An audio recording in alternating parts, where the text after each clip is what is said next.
Hello everyone, welcome back to another video. Today we're going to be chatting about the fair value gap as well as structure. So we're going to be classifying structure. Okay, so a lot of you guys have been looking at my videos that are a little bit more advanced, and there's a few of you that haven't really been exposed to much ICT concepts, and a lot of you have been asking, how do I classify firstly what a fair value gap is within my strategy, and secondly what structure is classified as.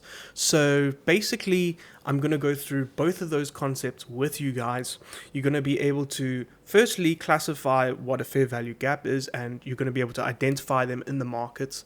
Secondly, you're going to be able to tell what is a higher high, what is a higher low, how do I classify a low versus a high. All right, so you're going to be able to identify firstly structure, which is completely necessary to be able to identify what a fair value gap is.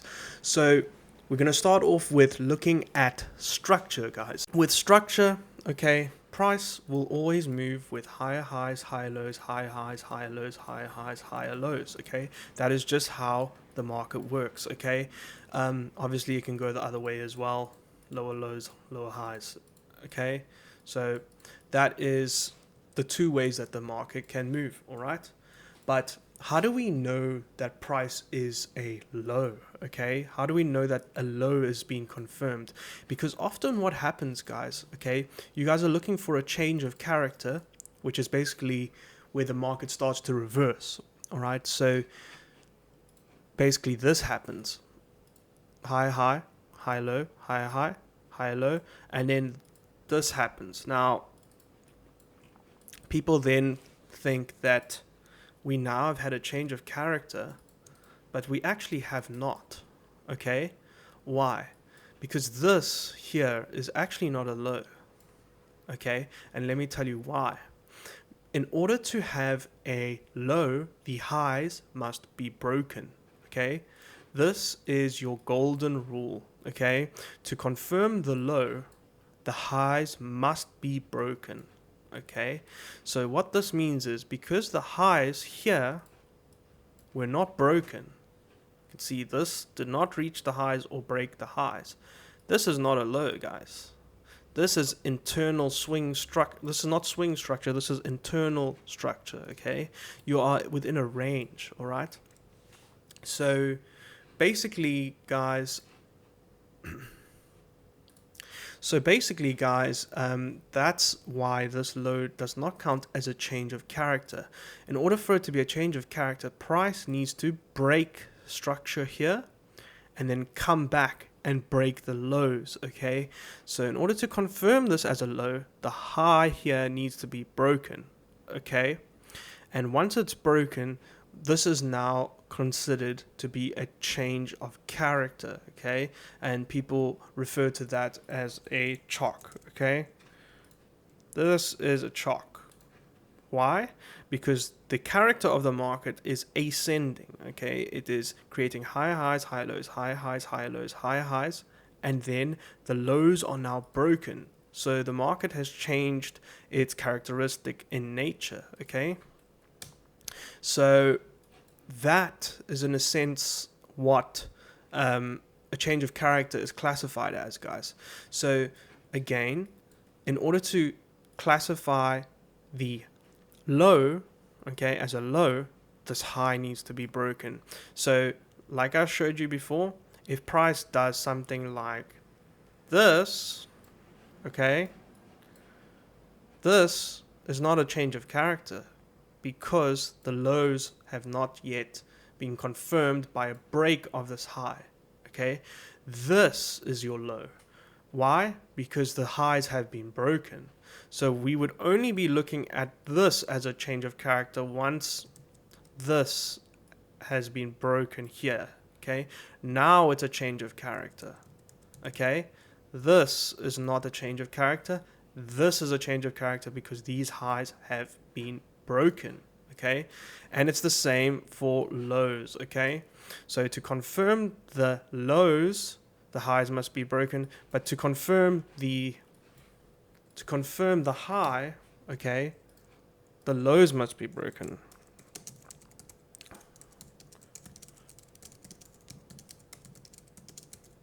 So these are your golden rules, guys. To confirm the high, the lows must be broken as well. So again, it's the same thing.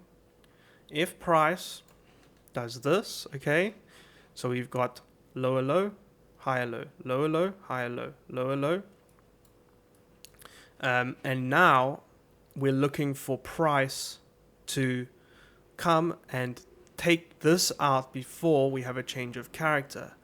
However, if price decides to do something like so, this is not a high, okay? Why? The lows were not yet broken, okay? The lows were not yet broken. Or, you know what I'm trying to say. So, these lows here were not yet broken, okay? In order for this to be considered a high, the low needs to be broken first, okay? So basically, guys, to confirm the low, the highs must be broken. To confirm the high, the lows must be broken. So what I recommend, guys, is you go into the chart and you try to spot this, okay? And we will do that in a bit.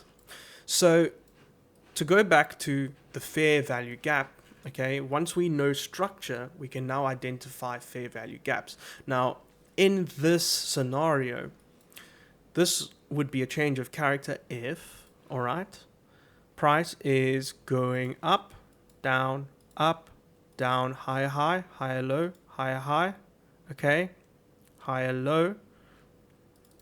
Let me redo that. So it's going like so, okay. So you can see here, higher high, higher low, higher high, higher low, higher high, higher low, all right. So all of these are confirmed. Why? Because the highs are broken. Okay. Why? To confirm the low, the highs must be broken. So the high is broken, okay, which confirms this low. This low was not yet broken. Okay. To confirm this as a low, the high is broken right here. Okay. So this is now a low. Okay. Now, once this low is taken out, we can then classify it as a change of character, okay? This is now a change of character, and if you, again, like I'm going to link my video for my full strategy above, okay? This is an element of the strategy that a lot of you have wanted me to explain. So I'm explaining it in this video, and then if you want to learn the full strategy that includes this, I will link it down below. All right, so we now have a change of character, and so we would be looking for a fair value gap to enter on, okay? Now, how do we identify a fair value gap, okay?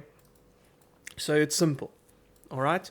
Once we've had the break of structure, okay, we then identify the three most recent candles since the break of structure. So you'll agree that we have candle 1 here, okay? Make this a little bigger, candle 1. We got candle 2, and we got candle 3 as well. Yeah, okay. So these are the 3 candles that are the most recent since we had a break of structure. All right. So in order to identify the gap, okay, it's quite simple. You're looking at candle 1 and you're looking at candle 3. What we're going to identify is the highest point of candle 1, which you will agree is this wick. Okay, this is the highest price reached on this time frame. Okay, and this is the highest point. Okay, at the top of this wick here. Okay, that is your highest point. Then we go to candle 3 and we identify the lowest point, which will be the bottom of this wick. Price came down, okay, and it closed here, and this was the lowest it reached on this candle. So the gap of price is now this area here, okay, within this within these blue lines, okay. So that is your fair value gap. However, guys, if you watched the strategy video that I did in my mini ICT course video, you will know that you have to enter on the extremity. So the extremity is the furthest point from this break of structure that causes this change of character.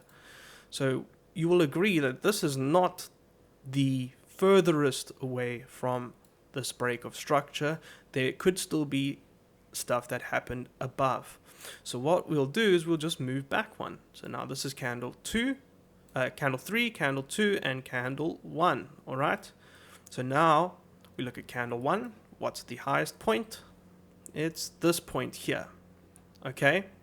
And candle 3, what's the lowest point? It is this point here. There's no wick because price closed right at the low. So that is the lowest point that it got to. Now between these blue lines is the fair value gap, okay? The fair value gap, right? Is here, and this is also a fair value gap. However, guys, this is the extreme fair value gap, all right? Why do I say that? Because it is the furthest away from the break of structure. So, guys, this would be the fair value gap that we would consider for entry. Our entry would be at the beginning of the fair value gap, and our stops would be just above the top of this swing that caused the break of structure. All right. So guess what, guys? Again, this works for the opposite because the low was broken and that confirms the high. All right. And now our stop will be just above the high. And then obviously we will be targeting areas like here, here, and here. And that is how the strategy works. If you want, again, the full strategy, the link will be in the description below. All right, guys, so that is my explanation of the fair value gap in layman's terms. So for those of you who are new to ICT, I hope this really helps you guys. What I will do now is go into live price and we can identify it with live price. All right, guys. So here is a good example. Okay. So here we have a break of structure. Okay. So right here. Okay. So we've got our, let me mark it out nicely for you guys. We've got our higher high here. Okay. And here we got our higher low. Why? Because price broke here. And this is the lowest point. So that's our swing structure. Okay. Then we've got another break right here. And this here becomes our low. Okay. We then get essentially a change of character here. Remember, this is on the 1 minute time frame. So it's a little bit more noisy, but I'm just showing you guys what this looks like in essence. So we got a break here again.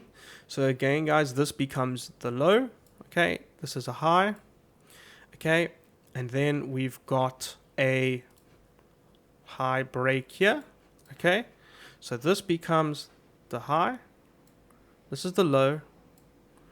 Okay, and then we've got a change of character here. Okay, why? Because the low that was confirmed by this is now broken. So your change of character, as you can see, is here. Again, guys, this happened here because we're on the low time frames on the 1 minute. When you look on the higher time frames, it's a lot more, when you pair this with higher time frame analysis, the noise is a lot less. So here is your change of character because we've got here higher high, higher low, higher high, higher low, higher high, higher low. And then we've got a break, okay? Then price comes and breaks this low right here, okay? Price breaks this, and this is our change of character. Then, guys, we will identify the gap, okay? So price is broken, and we now identify the gap. So price breaks here. So our candle 1 is here, okay? Candle 1, candle 2, and candle 3, okay? So candle 3, candle 2, and candle 1. Okay, so we look for the highest point of candle 1, okay, which is right here, and we look for the lowest point of candle 3, which is here, okay. Now, are there any candles above that could be counted as extremities? No, okay. Now, there could have been a fair value gap here. However, guys, there isn't, because look here, there is no gap. This wick has covered the whole from here, the lowest point to the highest point. There is no gap. It's been covered. So there is, however, a gap between this low and this high of candle 1 and candle 3. So guess what, guys? This is your fair value gap after price has changed structure. Okay, so now we will place an entry at this area, and of course this would be paired with our analysis generally, where we would have a break of the structure that was caused between midnight and 8:30 New York open. All right, so this would be the entry model. After we've had a sweep of liquidity, we would then look for the change of character, like so, and then we would identify the fair value gap, which we've just done now. And our stop would be just above the high, again, which is confirmed by the break. Is confirmed by the break of the low. Okay, this is the low, it was broken, and so now this, guys, is the obvious high. Okay, this is the high. All right, so the stop will be just above the high, and again, we're targeting points of liquidity, so we will target this point, and then we'll take our TP2 at this point here. Obviously price continues much lower, but that's how I would trade it. So you would again go look for your swing points: higher high, higher low, higher high, higher low, higher high, higher low, and we would target this for TP1, okay, and TP2 will be here. Now, as you can see, price goes right the way to a full TP because we get tagged in right here. Okay, price will then hit our TP1, okay, at this point right here. Price hits our TP1, okay, we go break even, we're still good, and now price hits our TP2, which is here. So 2.64 risk reward would be secured with this particular trade, guys. If you enjoyed this video and you took value from it, please remember to subscribe below. Thank you so much for watching, guys. I'll see you in the next video.